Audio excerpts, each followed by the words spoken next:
Well, hey guys, welcome back to my workbench. Dan here, as always, and in this video we're going to be wrapping up the month of January 2023 here with a update. I'm going to be looking at a couple different projects and letting you guys kind of get a glimpse into my modeling world currently. It's always chaotic, but I'm always pretty good about getting projects completed, so I've been able to crank out quite a few cars, as you can see here. They're all pretty extensive projects. I got a couple covered hoppers, I have some box cars, I have tank cars, I have autoracks, gondolas, a couple locomotives, so a little bit of everything to kind of give you guys a little taste of my modeling lately. So we're going to be talking about some of the projects I've completed, and a locomotive that I've actually did for someone else, and a couple other cool little projects and announcements that I want to talk about here. So we got a lot to cover. Let's go ahead and get started. So I'm still getting my complete roster in order here, and I've been selling off a lot of extra models that I don't need, and I've also been doing some I've actually filmed. In this case, this chassis system hopper, when we talk about it, I have a complete weathering video on this one, so I've had a lot of projects kind of keeping me tied down. Mainly these cars here have been the biggest projects of all, but I want to go ahead and talk about these in a little bit of detail. So the first box car I took care of was WRWK213991, and this one I tried to do some patch out repairs to the side, and also I patched the car itself. I first did some heavy washes down the sides with oils. I did the rust dot effect, lots of scraping and damage on the door track, typical of an older car. I added all of the grab irons where appropriate. I added the new coupler lift bars, I added the brand new KD long chain couplers, and custom made air hoses, which I will show in a second. On the sides as well, you got lots of remnants of older graffiti, little bits of scribble here and there, added the safety tape, and I also added these really cool spray-on patch repairs, where they just covered up some graffiti and maybe some car side damage, for example. You see this kind of thing a lot on modern box cars, so it's important to have cars like this that replicate that, and I think this one ended up working out pretty good, in my opinion. And on the opposite side here, you got some really nice graffiti. This is all hand painted. I used a prototype photo from a different car, not this exact number, but it was able to work out really well because it was the same kind of car. I just replicated the artwork, I hand painted all that, and then you got the fine tag work. Same thing on this side, added the custom grab irons. Those are all individually hand bent. You got lots of rust pits, lots of scratches and gouges on the door, lots of rust coming down that door, around the door track. Safety tape, little bits of patching here and there, and then the custom patching for the new reporting mark. And you got a little bit of sealant kind of spilled down the side of the roof, kind of dripping down from the rail. It's very subtle on this car, but it's noticeable. And then the roof also came out super nice. Here's what I was talking about with those separately applied details. This is not exactly prototypical, but basically what I did to replicate the pivoting air hose mechanism is I used a piece of Athearn's modern bulb wire for their locomotives, cut it to size, glued it to a piece of thin styrene strip, and then behind that wire ran a piece of phosphor bronze wire. I think this is 0.25-inch wire. Ran it along the coupler box there and installed it, and it looks pretty decent. You know, it's not 100% correct, but it looks right. And I also did the coupler lift bar, the Stanley type. I made my own custom bracket from styrene and hand bent this from phosphor bronze wire. The second box I did is WRWK215215, and this car is really cool because they used red patch outs for this one. I just used red trim film with the smoke box letters and decals there to do that, and that turned out pretty cool. This one's got some newer graffiti, and that's all hand painted off of reference photos. It's got a mixture of the new and old graffiti on it, which I really like. It's a lot of scribble. You can see the rust streaking and all the grime, lots of spot pitting and everything else. Typical kind of weathering that you see on these modern cars. Just like the first one, this one has all the nice end details applied, separately applied grab irons, which are all hand bent, each individual one of those. And on the opposite side, I did all the really nice older graffiti, and it's again just a mixture of old and new here and there. Did the patch out work there, new safety striping was added, and all the nice weathering. You'll notice too on this one, the way I did the door, I tried to make it look like the door was slightly discolored, indicating that this door was possibly replaced or maybe even possibly from another car. Just another little hint of character added to this model, and another reason why I really like it. If we get a close look at that graffiti real fast, you can see how it's been nicely weathered into the car. You can see it's really starting to peel and chip away over time, and it's just been subtly weathered in really nicely. The third boxcar I did was probably the most time-consuming, but I started seeing these on Norfolk Southern and I really wanted to model one. So I actually had this car sitting in my collection and I didn't know what to do with it, but I ended up choosing a Norfolk Southern prototype to represent one of the old SRY Rail-Link boxcars with the classic logo on it. For this one, I just faded down the blue a little bit first. I beat up the W logo there quite a bit. I did, again, trim film patching for the Norfolk Southern decal there and the new number. Added some new reway data, safety striping. All the graffiti on this is hand painted from prototype photos. Not the exact car, but similar cars of this style. I really like all the rust on the door, the beat up logo and all that rust streaking coming down. The graffiti again just came out phenomenal on this side. And on the opposite side it's got some older artwork that's been nicely, very subtly weathered in here, but you can see the subtle variations in the patchwork, the way they laid out the safety tape, the older graffiti, newer graffiti. On this opposite side here there's some little subtle hints of some side repairs. You can see the blue doesn't quite match. I thought that was kind of unique. So I figured I'd try to model that on this, and it worked out pretty well. I really like the graffiti on this side as well, but if I had to pick a side that I like the best, definitely this side. You can't beat colorful graffiti. Switching gears to covered hoppers here, I got this really nice Scale Trains car, and this is one that they did in the first run of these that they offered. And it's a CMO Building America UP scheme patch out. This is one of the former CSX cars, so it's in the CSX tan. These cars are pretty unique on UP, but you still see a couple of these rolling around, but they're not as common a car as you would see compared to one of the plain gray CMO or UP modern cars. So this one's definitely unique, and a friend actually gave this to me as a Christmas present, which was really cool. And I wanted to go ahead and weather this one up, so I ended up going in and I just tried to replicate how these cars look today. I really did a heavy emphasis of grime on the top, using a bit of acrylic work to start the rest, and then I later followed behind with oil paints, and then I ended up pulling that paint down in relatively thin but heavy washes to try to get the nice color of grime that I needed. I then went down the sides of the car using a stiff bristle brush similar to this one, dipped in a little bit of burnt umber, a little bit of dark brown powder kind of mixed together, and I just basically scraped the brush down the sides to let the powder gather and pick up in the weld seams to darken them up a little bit. I then hand painted all of this graffiti here using some prototype reference. I did some minor patching, added the safety tape striping here and there, and little details like that. The big thing here as well is the side scrapes. These cars are notorious for getting side scrapes. You look at any modern covered hopper and it has this scrape damage to the side where you can see it. Some of them get worse than others. This one has light scrapes, and then on the opposite side there's a little bit heavier scraping, but for the most part how I did this was I just took some sandpaper and then just very lightly brushed it down the side. The key here is not to use coarse sandpaper. You have to use real fine sandpaper, but it does work pretty well to get that scratching. To give you guys a little bit better look at what I'm talking about, here especially on this panel and running down the side of the car, you can really see those side scrapes. And again, that's just done with sandpaper, and it really does a nice job creating that effect. Looking at the bays here, you can see there's a lot of heavy streaking running and washing down these bays, particularly on the center sill there, on these bolsters, the jacking pad. The trucks have been nicely weathered with a heavy grime mix, and then I used a little bit of fresh rust accenting the top of those spinning bearings. This car does have the spinning bearings, which is real nice. They really pop on this model. And then here kind of in the center you can see there's a lot of pitting, there's a little bit of splatter coming up from those trucks, and pretty heavy kick-up spray on those bays as well. These lighter colored cars really show that off quite a bit.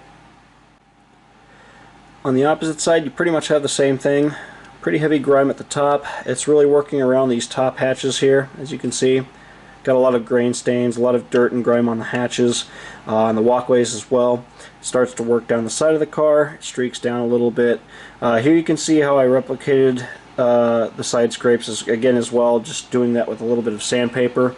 In some areas it's a little bit heavier, but it really does a good job of replicating those side scrapes. You can see there's a little bit of graffiti, just small little pieces here and there, just kind of scattered about, and I just did that with a ballpoint pen and a Sharpie. Super simple.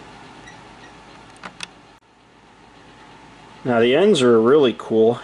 Being a light colored car, I really wanted to emphasize the heavy buildup of kick-up to show that off on this car.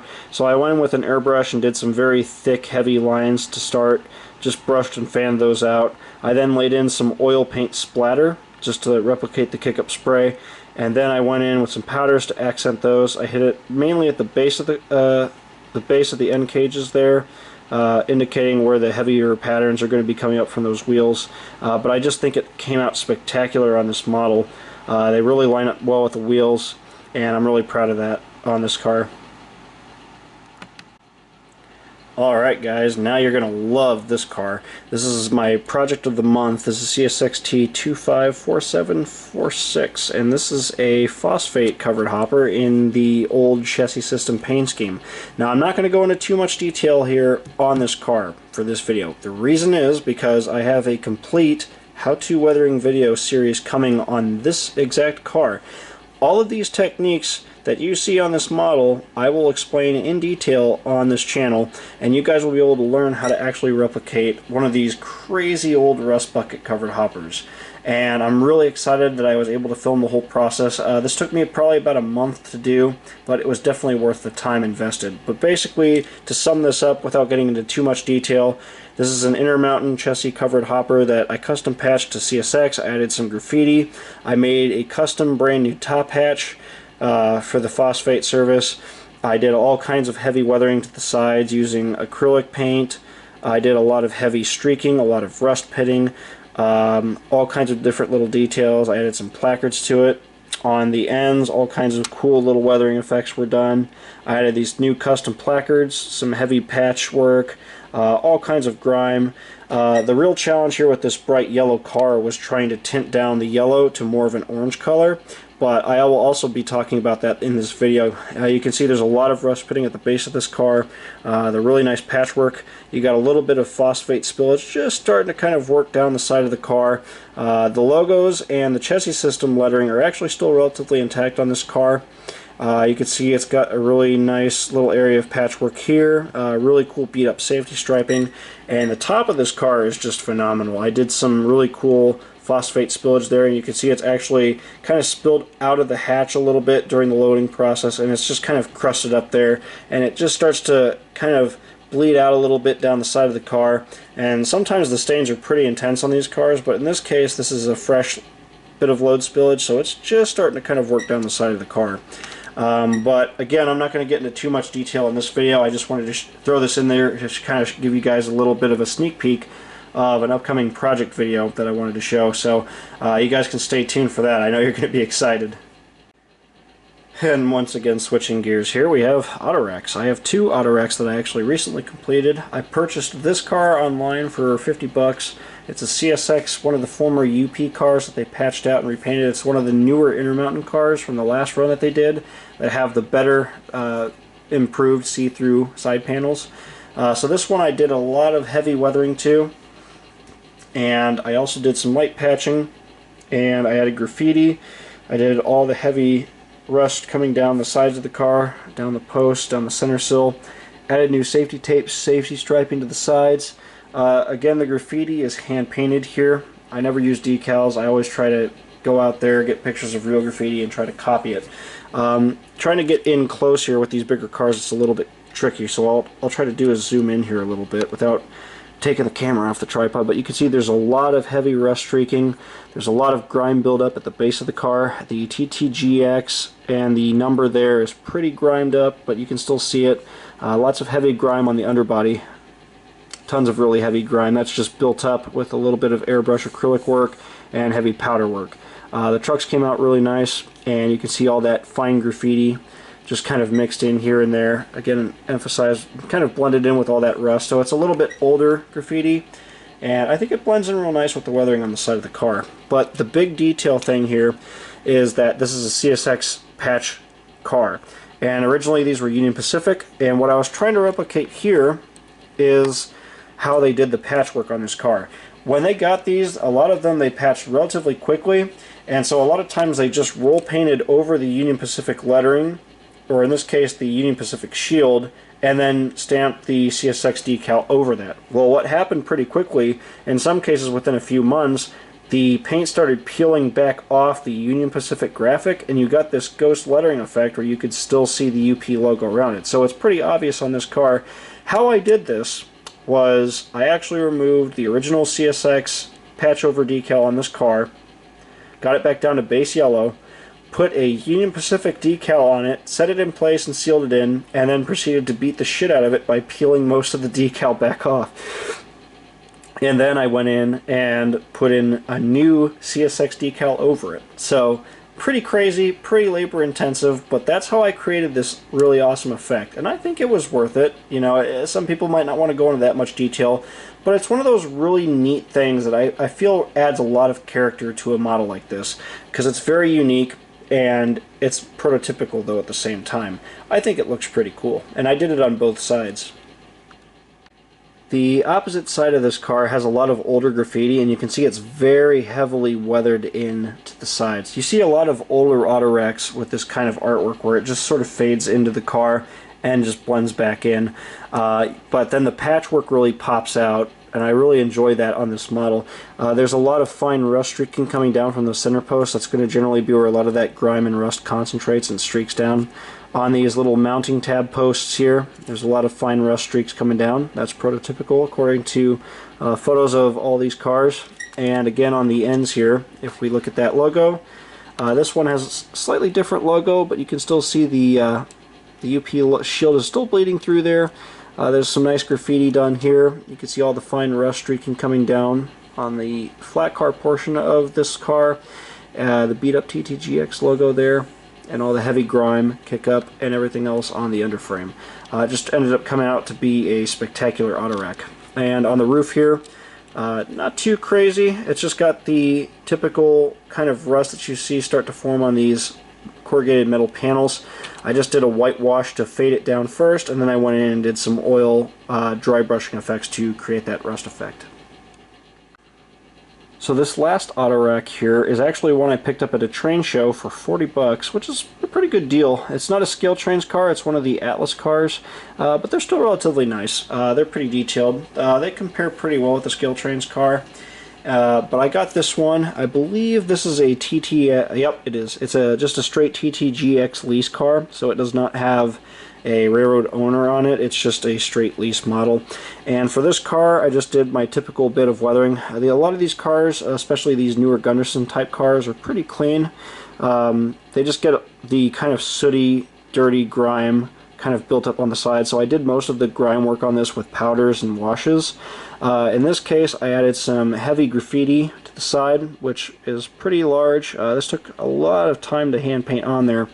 But you can see I kind of worked it into the sides, and just like how a lot of these artists do in real life, I painted the graffiti around important card data. That's something that you got to pay attention to on these prototypes. A lot of times when they paint the graffiti on there, they're smart enough to work around a lot of this data. You can see how I just sort of patched around it, painted around it. Pretty prototypical. I then put my safety tape over it, and I recently got a custom sheet of decals developed by Circus City Decals. Matt over there is a really good designer, and he was able to make this custom TTGX stencil style font for these auto racks. So I got that sheet created, and I was able to use the numbers and letters for this car. And I thought that turned out pretty nice. It's something that you see on these auto racks a lot. They use this style artwork, so I wanted to have it to replicate this style on these cars, and not just these cars, but also on covered hoppers you see this style of stencil work. So I got the style of stencil created, and I was definitely glad I did that. But you can see the graffiti looks really nice. Now the really cool thing that I did on this car is on the opposite side. Obviously this piece, pretty cool. I saw a real piece of graffiti, this exact piece of graffiti, matter of fact, all of this graffiti is replicated from another autorack that I took pictures and video of in Fostoria, Ohio. The only difference is all this graffiti is on one of the modern Union Pacific rebuilt autoracks. That's one of the more standard cars, similar to that CSX car that I showed you earlier. It's not one of these more modern Gunderson cars, but I don't have one of the UP cars, one of the UP versions, and I wanted really, since the graffiti was a lot more detailed, I wanted a car with these smoother panels that'd be easier to paint over, because I really wanted to try to get the graffiti right. So I ended up substituting this car. So it's not necessarily accurate to this car, but it is prototype graffiti, so it looks pretty cool. All this is hand painted, as I said before. I just replicated it from the photos I took, and the main piece here took many hours to complete. This stands for Chill Out a Tough Guy, so it's pretty cool, and it's got the anime pinup girl there. So I hand painted and drew all this out. It took many hours. It was actually a nightmare to do, I'm not gonna lie. It pissed me off quite a bit, and I ended up having to go back, and once I thought I was done, I'd look at it. It didn't look right, so I ended up scraping off portions of it, repainting it. I worked a lot kind of down at the base here to kind of get the body form just right, get the hair just right. It took a lot of time, and it was a lot of work, but it was worth it in the end, because now I have something that looks very good. It's pretty much dead on to what's there on the real autorack. Sorry about that, guys. And here you can see it got another really cool graffiti piece here, replicated as closely as possible to what's there on the prototype car that I copied the graffiti from. You can see there's small little tags in between the letters. That's pretty common on these kinds of cars. And then you got some smaller graffiti here, just in the corner. All kinds of small little tags. I like to call them hobo tags. You can see I just draw those on there with a mechanical pencil or a pen. Sometimes a fine tip Sharpie will do the trick. But you got a lot of variations of graffiti on this car. It really demonstrates quite a bit of the styles of graffiti that you see on these kinds of autoracks. So this first locomotive I did is actually one I did for a friend. It had some paint damage out of the box on the dynamic brakes, so I actually fixed that for him along with weathering it, basically. So this is a CSX GP40-2, and I just weathered this one from some prototype photos. The first thing I want to point out is it had some unique patching on the sides. So I actually replicated that with some acrylic work. Just kind of did some washes to sort of put that together. That turned out pretty good.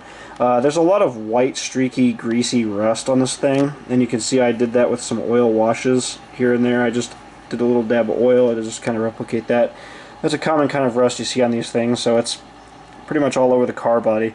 On the truck and the fuel tank, you can see I did a lot of white streaking. There's a lot of grime built up on top of the fuel tank there. I didn't really do any detailing to these. I just, like I said, weathered them, brushed up the bearings a little bit. On the front I had to fix this handrail. It was actually damaged as well, so I straightened all these out, reinstalled them. Lots of grime and rust on the pilot.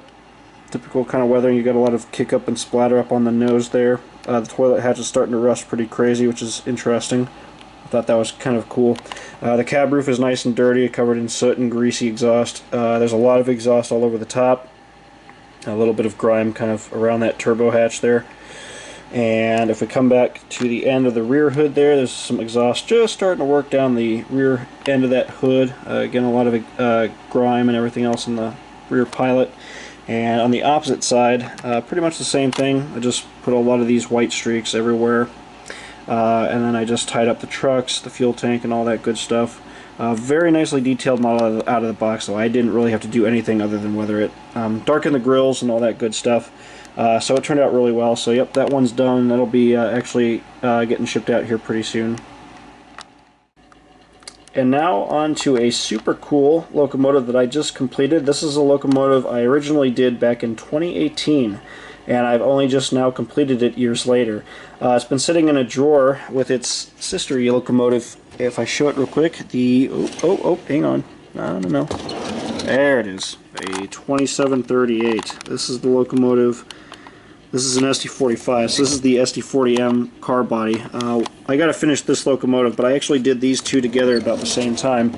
I wanted a pair of SD40Ms because back in 2015 up to 2017, CSX was actually leasing these locomotives. Of course, they were patched by NREX at this point, but they were still running on CSX, and it was cool to see them, so I wanted to go ahead and build some models of these things. And I started with 2723. It's an Athearn RTR SD40. This was originally in the CSX Black scheme, the former NS scheme, the patch version.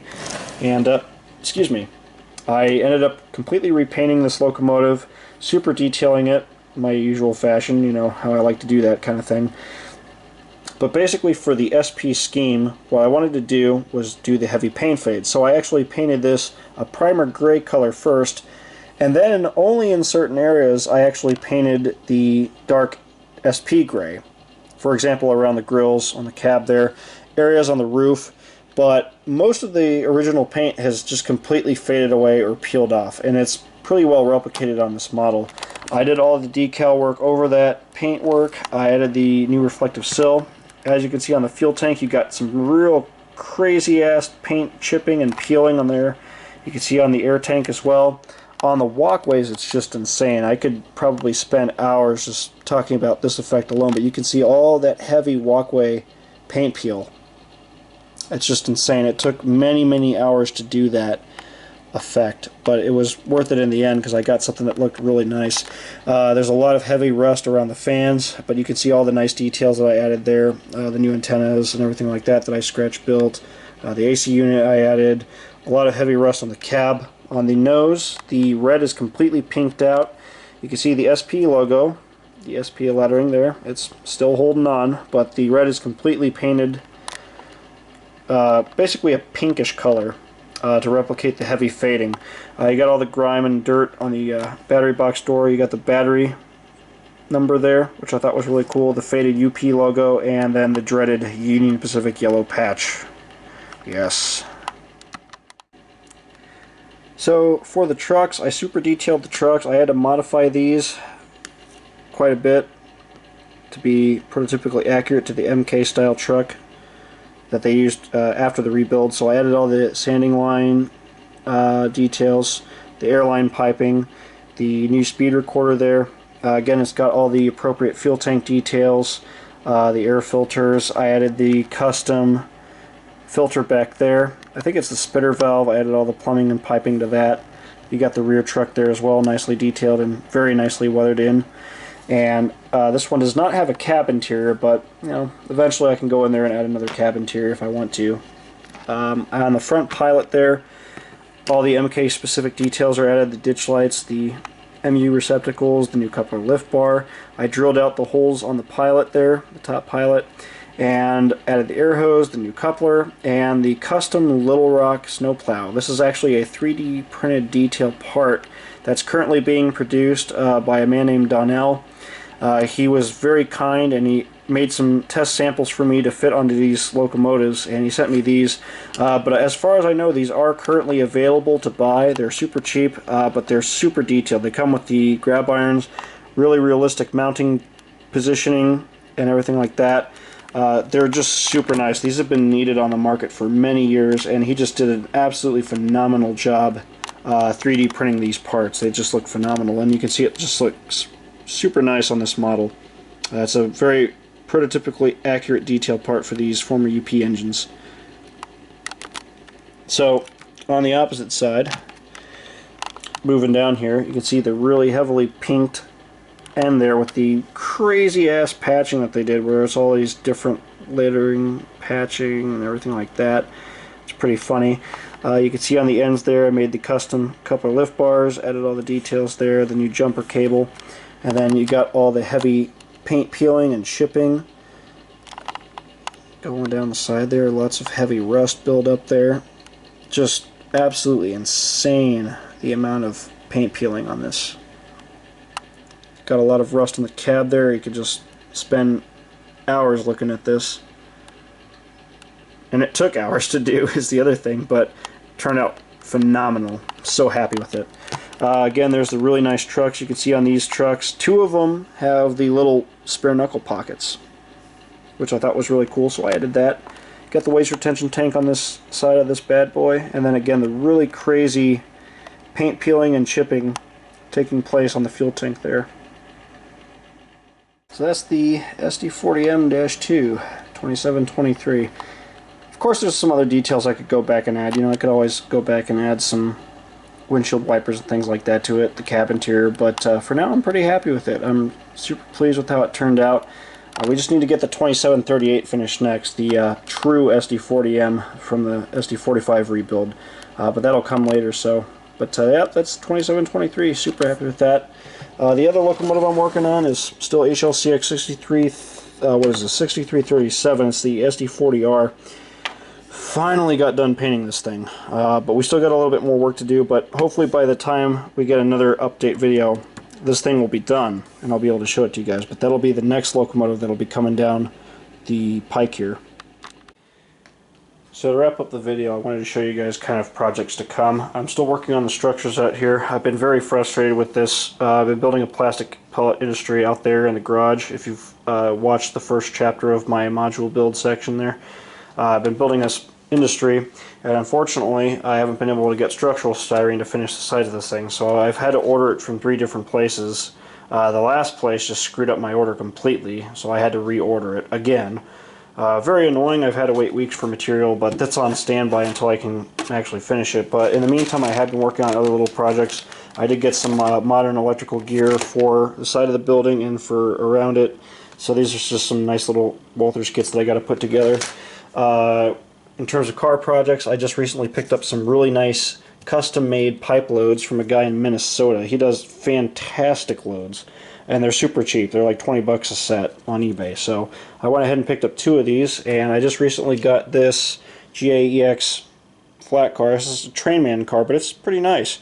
I really like the color on it, so I'm going to be weathering this one up and putting a pipe load on that one. And then to match, I grabbed one of my scale trains cars from out in the garage, and I'm going to also be weathering this one up and fitting one of these pipe loads to it. So that'll be something you guys can keep an eye out on. Over here, these are cars I sold off. These are ones that I had a buyer for, so I've already unfortunately sold those off. Over here, I got another project car that'll be coming up here pretty soon. I just picked this up. This is one of the brand new Athearn Genesis GT cars, and I've wanted one of these for a long time, so I'm going to be beating the shit out of this thing and making a weathering video on it, so that should be fun for you guys. Just moving some stuff out here in the corner. I got auto racks I'm moving down to the basement. My sulfur trains in the stack there from summer. Over here I got 2 really nice AEX cars, well actually 3. I just started weathering these 2 the other day. They're grain hoppers, and I got that 3rd one there.